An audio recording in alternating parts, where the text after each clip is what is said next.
هيطير.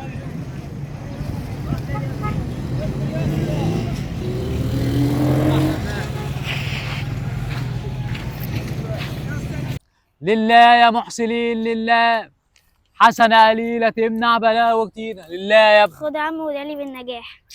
إلهي ربنا ينجحك يا ابني. إلهي أمك وأبوك يفرحوا بيك. إلهي تخش أعلى الكليات يا رب. شكرا يا عم. شكر لله يا حبيبي.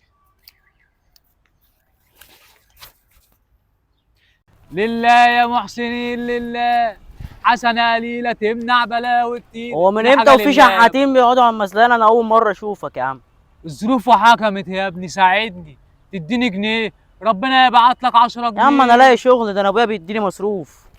لله يا محسنين بس لله. انا دلوقتي لو اعطيته فلوس وساعدته كان هلاقي شغل وربنا يكرمني. كما تدين تدان. يلا هديله اللي معايا يمكن ربنا يساعدني. هاخد 10 واديله 10. خد يا حاج، ادعيلي الاقي شغل والنبي. ادعيلي يا الاقي رب شغل. تلاقي شغل يا رب، ربنا يا رب. يكرمك يا رب، ربنا يغنيك من الحلال يا رب. يا رب اكرمه يا رب زي ما كرمني يا يا رب رب. كرمني يا رب. الو. لله يا محسنين لله، حسنة قليلة تمنع بلاوي كتير. والنبي يا ابني اديني حاجة لله يا ابني تكسب ثواب. والله يا عمي انا عايز اللي اديني. انت عايز اللي يديك؟ اه اما انا اعمل ايه؟ خد يا ابني، ده احنا غلابة زي بعض ولازم نحس ببعض برضه. يا عم خد ال5 جنيه، هتعمل ايه دلوقتي؟ انت بتتعمر على ال5 جنيه؟ 5 جنيه تعمل 5 مليون جنيه. يا عم انا بهزر معاك مش اكتر. ما هو انت بحالتك دي بائس وشكلك مليان شقة، وبعدين واخدها مشي لغاية أقرب محطة قطر، علشان كده مش طايق أي حد ماشي عليها.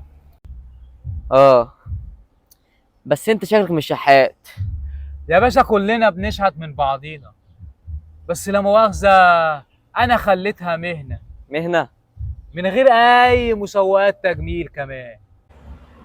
ما انتوا كلكم واخدينها مهنه وعملتوا ثروه من الشحاته واستغليتوا طيبه الناس.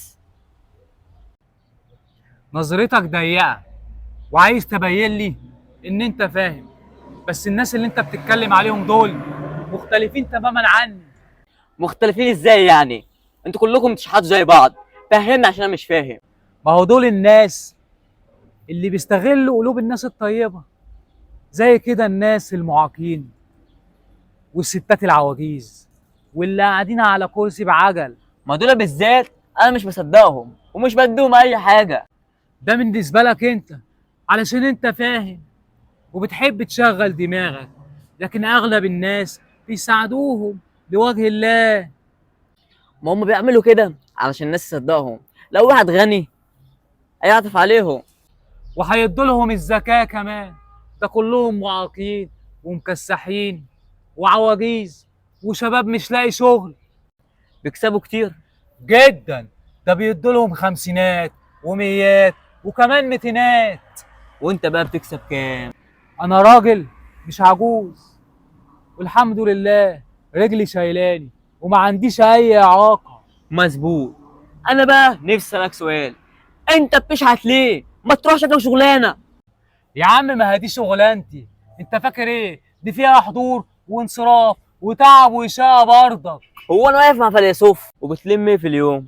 اهي الفكه اللي في جيوب الناس الغلابه، ولو واحد متريش بيسيب لي ورقه مجمده وبيديها لي علشان كمان يخلص من الزن بتاعي، وربنا يكرمه عشان يتصدق على واحد غلبان زي حالاتي، وكل لوجه الله، وربنا يتقبل يا رب. انت كل ده تستعضفني؟ انا برضه مش هديك حاجه خالص. عادي، انا برضك عارف ان نسبة نجاحي ما بتعديش ال 40%. عارف، بس بص حواليك، انا كل يوم بوقف يجي 1000 شخص. يا صلاه النبي يا صلاه النبي. عليه الصلاة والسلام. اقول لك على حاجة، ده انا حتى الاكل بتاعي بروح على افخم مطعم يعجبني واقعد عنده شويه نظرات. كمان شويه نظرات على شويه استعطاف من الناس. بعد نص ساعه وحياتك تجيلي الوجبه لغايه عندي زي الباشا. ياه، ده انا باكل لحمه فين وفين، ده انا انزل شغل معاك من بكره.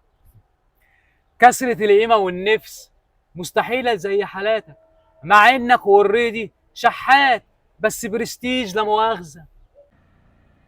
مش هتقدر تاخد القرار وتقعد في الشارع وتمد ايدك وتشحت، برستيجك مش هيسمح لك. بعدين ادي احنا فيها اهو، خد ال5 جنيه يا اخي، مد ايدك وخدها. مش عايز تاخدها عشان نفسيتك مش جايباك، لكن انت لو طلعت اي فلوس من جيبك انا هاخدها عشان شغلتي لا مؤاخذة، وهدعي لك وهفرفشك وهدلعك وهحسسك انك انت واخد حقك وزيادة. عندك حق، صح الكلام. يلا بقى، السلام عليكم. سلمنا على البرستيج.